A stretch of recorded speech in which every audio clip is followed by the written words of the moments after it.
So I'm working for Toshiba now since 20 years.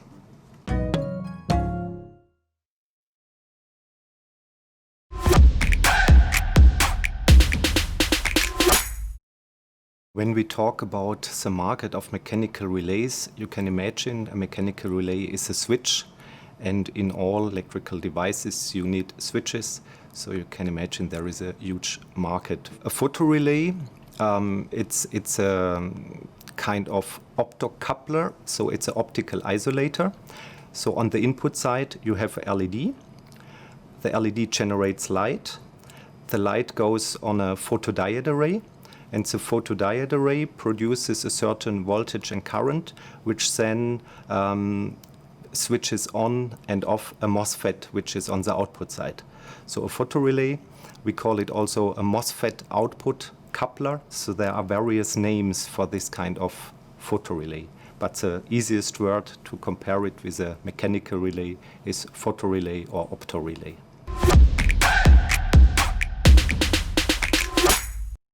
So we as Toshiba, we have the big advantage that we are a semiconductor maker. We have a very long experience. We are making photorelays since more than 30 years, and we have all the technology in-house. So we make from LED, photodiode array, and some MOSFET. We are making everything in our own factories. And yeah, we have excellent package technology. I think Toshiba is known for making very good, very small, very reliable devices and packages. And of course, we integrate this all also in our photorelays. The customer can be sure that he have really high reliable and very good products. The advantages of a photorelay compared to a mechanical relay is a mechanical relay has a mechanical contact, so it has some wear and tear, and it produces some noise. And when you have a photorelay, it's silent and it's a semiconductor, so you have not this kind of mechanical contact. It is a long life product, it's maintenance free. So a mechanical relay you need to replace from time to time due to the wear and tear, while a semiconductor relay you can use for 100,000 hours of operation without replacing it. Another main advantage of photorelays, of course, is the size. When you think a mechanical relay, it has some coil and a mechanical contact, so it's relatively big. But a photorelay is only a semiconductor, so you can go for very small form factors. You can integrate these in very small packages. And that's why the size of a photorelay is much smaller compared to mechanical relays. So a typical application is a semiconductor test equipment, where you have test cards with hundreds of channels and where you need hundreds of photorelays on one board. And if you compare a mechanical relay and a photorelay, which size is less than 50%, so you can put twice of devices on the same area. In some cases, it can be even up to 90% difference in size. So in the last few years, there was a lot of improvement for the photorelays.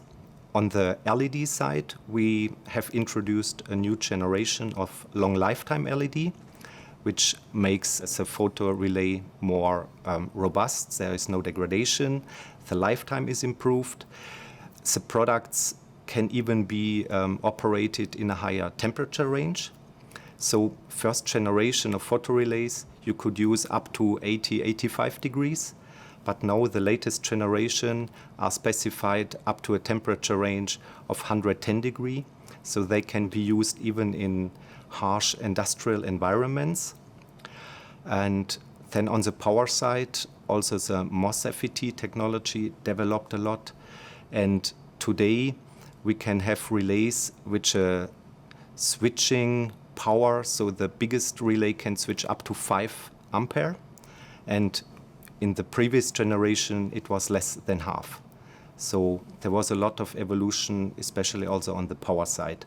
that today we can address areas and we can replace mechanical relays, which was not possible a few years ago.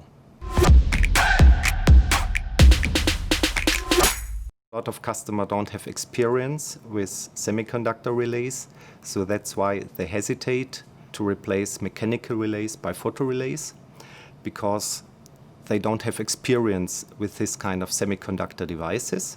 But basically, from technical point of view, it's very easy to replace a mechanical relay by a photorelay. So we provide a lot of information and material. We have some evaluation board where we put a photorelay on a second PCB, so which allows customer to use the footprint or his design for a mechanical relay, and he can directly replace it by such an evaluation board with a photorelay to directly test it and make some experience. And then if he makes a new design, we give a lot of help. We have some design guides.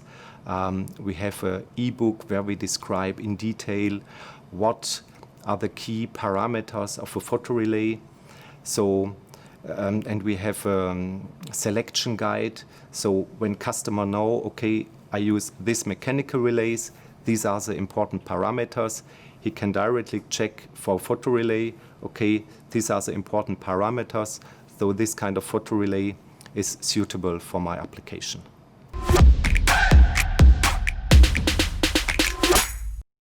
When you think about photorelays and the applications, there are so many applications, you can't count all of them.